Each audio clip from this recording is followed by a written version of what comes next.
जैन साहब, जिस तरह से इस समय संजय राउत अपने बयानों के लिए जाने जा रहे हैं, आज संजय राउत ने जिस तरह से सोनिया गांधी को भारत रत्न देने का समर्थन किया, कैसे देखते हैं? क्या शिवसेना पूरी तरह से अब अपनी विचारधारा, जो उसकी कट्टर हिंदूवादी छवि थी, क्या खत्म होती जा रही है? संजय राउत जी जो वर्तमान समय में भारत की सबसे भ्रष्ट पार्टी के साथ संबंधित हो चुके हैं, उनका हिंदुत्व और उनकी हिंदूवादी विचारधारा उसी समय समाप्त हो चुकी थी।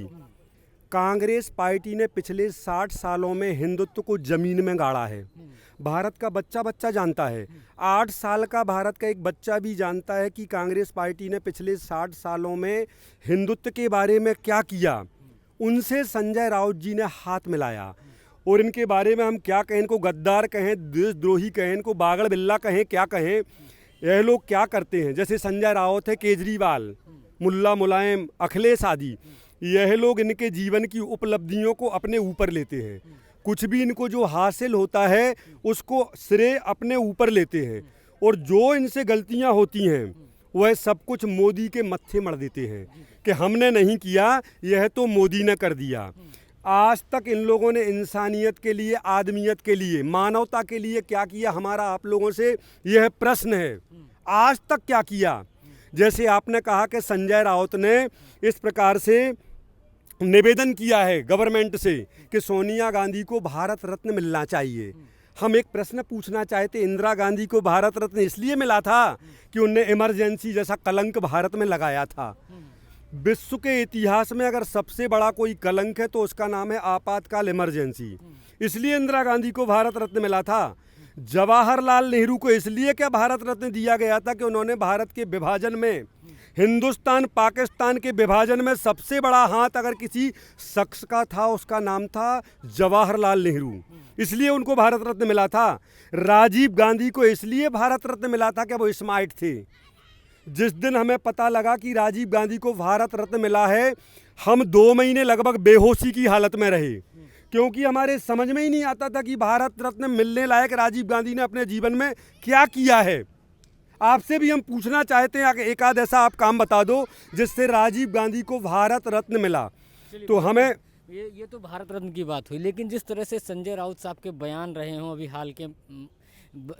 हाल के समय को देखते हुए, जिस तरह से उनकी पत्नी को ईडी ने सम्मन किया, इसके बाद वो कह रहे हैं कि बीजेपी मुझे टारगेट कर रही है, कैसे देखते हैं? हाँ, इसलिए संजय राउत जी ने कहा है कि सोनिया गांधी को भारत रत्न मिलना चाहिए, क्योंकि जब जब भी संजय राउत, उसकी पार्टी शिवसेना और जो भी शिवसेना के शिव सैनिक हैं, वह लोग जब भी कोई बड़ा पाप करते हैं, बहुत बड़ा देशद्रोह करते हैं, आतंकवादियों टाइप की हरकतें करते हैं, तो अपने पाप को ढकने के लिए वह किसी बड़ी पार्टी को हाथ में लेने के चक्कर में होते हैं।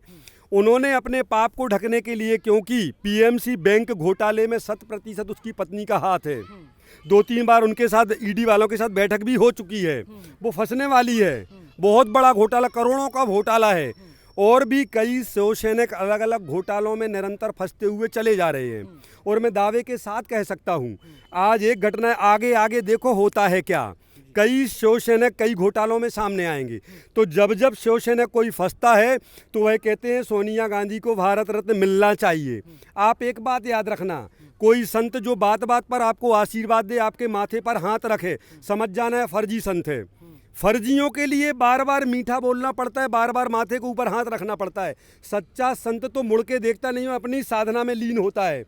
तो इन पापियों को, अपने पापों को ढकने के लिए, कांग्रेस को पटाने के लिए, अपना माहौल बनाने के लिए कि सोनिया गांधी को भारत रत्न मिलना चाहिए, जिससे सोनिया गांधी एंड कंपनी हमारे फेवर में आ जाएं। जो हमारी पत्नी की अब चटनी बटने वाली है बैंक घोटाले में, उसको पता है अब आगे चल करके हजारों शिवसैनिक अलग अलग घोटाले में फंसने वाले हैं, उसको पता है। तो आज वह सोनिया गांधी के लिए भारत रत्न मांग रहा है। मैं दावे के साथ कह सकता हूं, कल के दिन कहेगा शरद पवार को भी भारत रत्न मिलना चाहिए, परसों के दिन कुछ और कहेगा। अपने पापों को ढकने के लिए ये लोग किसी हद तक गुजर सकते हैं। लेकिन जैन साहब, एक बात ये बताइए, जिस तरह से भी अगर हाल की बात करें, संजय राउत के बहुत सारे बयान आए ईडी को लेकर। उन्होंने कहा कि जो लोग मेरे खिलाफ बोल रहे हैं, अगर मेरी पत्नी के खिलाफ ये सबूत सामने नहीं आते हैं तो मैं उनको ईडी दफ्तर के सामने खड़ा करके जूते से मारूंगा। ये कैसी राजनीति है कि इतने बड़े राजनेता के ऐसे बयान को आप देखते हैं? आपने एक बयान कहा, आज के पहले के संजय राउत के पूरे बयान सुनो। उसकी भाषा से कभी लगता ही नहीं है कि वो शिवसेना का इतने बड़े पद पर रहने वाला व्यक्ति। मतलब जैसा हमारे मित्रों ने बताया था कि बाल ठाकरे साहब ने इसको अपने घर में झाड़ू पोंछा के हिसाब से लगाया था, वास्तविकता है साफ सफाई के हिसाब से उनको रखा गया था। वह पूरे टाइम बाल ठाकरे साहब की सब व्यवस्थाओं में सेवा में उनकी तत्पर रहता था। अब आगे चल करके कहते जिस व्यक्ति ने अपने जीवन में कुछ भी ना देखा हो, यश कीर्ति ना देखी हो, नाम ना देखा हो, कुछ ना देखा हो, उसको एकदम से बड़ा पद मिल जाए। जैसे दिल्ली में आम आदमी पार्टी के लोग जो जिंदगी में कभी ग्राम पंचायत का चुनाव भी जीतने वाले नहीं थे, अन्ना हजारी की कृपा से वह बड़े बड़े पदों पर बैठे हैं।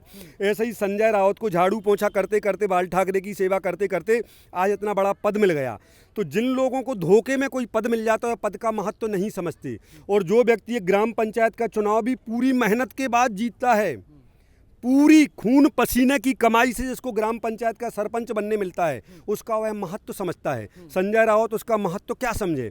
कभी भी उसका कोई भी बयान सुन लो आप, गाली से शुरू होता है, गाली से ही मध्यम होता है और गाली से ही एंड हो जाता है। हमेशा उसकी जो भाषा एकदम भांडों जैसी, एकदम जो गुंडे होते हैं, जो लुच्चा लफंगा बेईमान होते हैं, इस टाइप के गद्दार देशद्रोही टाइप की उसकी भाषा होती है। तो एक बयान नहीं, जितने भी बयान आज तक उसने दिए हैं सबके सब भद्दे हैं। अर्णव गोस्वामी के टाइम पर है, सबके सब अर्णव के विरोध में थे, सब विरोध में थे। कंगना के टाइम पे पूरे शिवसेना का एक एक कार्यकर्ता विरोध में था। अब सबसे और आगे की हम आपको बात बताते हैं। यहाँ तो उन्होंने कह दिया कि सब कुछ बीजेपी करा रही है। इन लोगों का हमने पहले आपको बताया, जो भी उपलब्धि हासिल होती है उसका श्रेय पूरा यह ले लेते हैं, और जो भी इनके द्वारा कोई कांड होता है तो ये मोदी के लिए बदनाम करते हैं। पब्लिक समझती है, सबको सब पता है।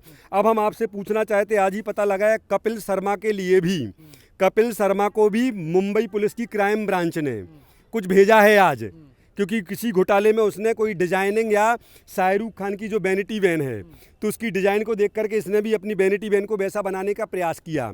तो यह भी भारत में चोरी मानी जाती है, किसी की नकल करना चोरी मानी जाती है। तो उसके प्रति भी क्राइम ब्रांच ने लिखित में उसके पास भेजा है। अब हम संजय राउत से पूछना चाहते हैं कि वह बीजेपी का है क्या कपिल शर्मा? वह कौन सी पार्टी का है? किसी भी पार्टी का नहीं है। और वह मोदी का बहुत बड़ा प्रशंसक है, मोदी का बहुत बड़ा प्रशंसक है कपिल शर्मा। 50 बार उसने अपने वो कॉमेडी नाइट्स विद कपिल, उसमें 50 बार उसने कहा कि मोदी जी को हम बहुत पसंद करते हैं।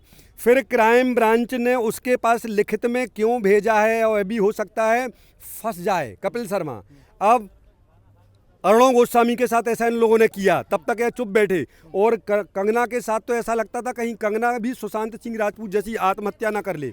एक महिला को अनंत प्रकार से प्रताड़ित किया गया, मगर वह झांसी की रानी में उसने झांसी की रानी का रोल नहीं किया। उसके अंदर ब्लड भी है, जो एक एक खून की बूंद, उसके अंदर खून भी रानी की, झांसी की रानी का बह रहा है। उसने अपनी हिम्मत और साहस के सहारे ऐसे करोड़ों गद्दारों का सामना किया और अंत में जीत कंगना की हुई। अब इस समय इनने क्या कहना प्रारंभ कर दिया कि बीजेपी सब कुछ हमारी पत्नी के साथ, या और शिवसैनिक जो कई कई कांडों में फंस रहे हैं, या बीजेपी करा रही है। तो बेटा संजय राउत, बेटा सबसे पहले तुझे मेरा आशीर्वाद है, वत्स तेरा कल्याण हो मगर मेरे बाद। यह सबके सब लोग कसम खा के बैठे हैं, मोदी अपने जीवन में कोई भी अच्छा काम करेगा, कितना भी देश के हित में निर्णय करेगा, मोदी जब जब भी भारत को फिर से सोने की चिड़िया बनाने के बारे में सोचेगा, विश्व गुरु भारत को बनाने के बारे में सोचेगा, हम रात के 2 बजे भी जितनी क्षति पहुंचा पाएंगे, जितना ज़्यादा उसको नुकसान पहुंचाना चाहेंगे हम नुकसान पहुंचाएंगे। हम कभी भी मोदी को सफल नहीं होने देंगे।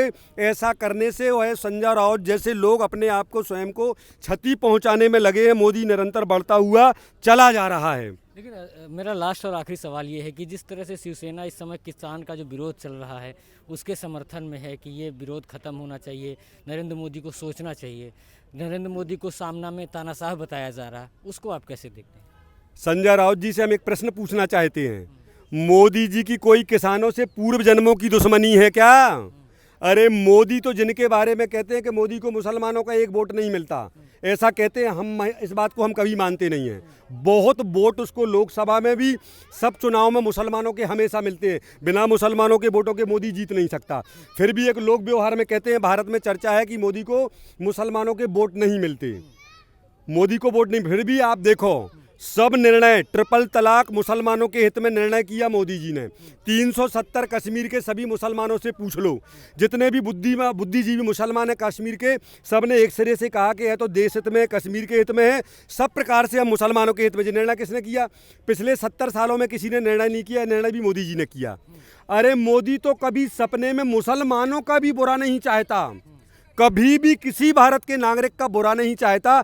ऐसे महान किसान जो भगवान का रूप हैं, कोई चांदी सोना खा करके, कोई 2000 का नोट खा करके अपनी भूख नहीं मिटा सकता, सबको रोटी चाहिए, रोटी किसान देता है, किसान देता है। अरे जो मोदी अपने दुश्मन का भी बुरा नहीं चाहता, वो किसान का बुरा चाहेगा क्या? कभी सोचो मत, ऐसा कभी मोदी कर नहीं सकता। उसकी कोई पूर्व जन्मों की दुश्मनी है क्या किसानों से? यह तो भगवान से कांटेक्ट करके पूछना पड़ेगा कि भगवान इस जन्म में तो मोदी की कोई दुश्मनी नहीं है किसानों से, कोई पूर्व जन्मों में राकेश टिकैत से कोई दुश्मनी तो नहीं थी मोदी की, उसका बदला ले रहा हो। 100% मोदी ने जो भी नियम बनाए सब किसानों के हित में है, 100%। और 80% भारत के किसान जो ईमानदार, 3 प्रकार के किसान हैं, अभी अंत में आप सुन लो।